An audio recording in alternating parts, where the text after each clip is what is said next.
Update today, Madrid. Oh, ganito sa Madrid pagka August.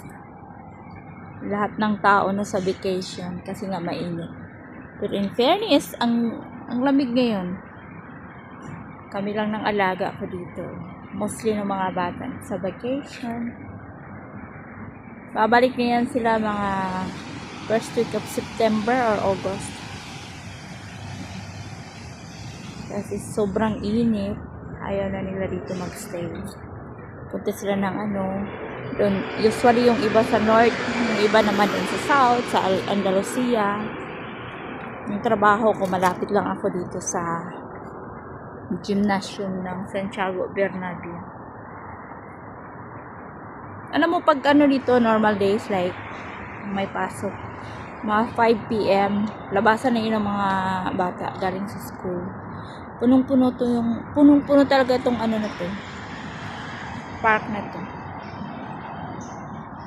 Ayan. That's all for today's video.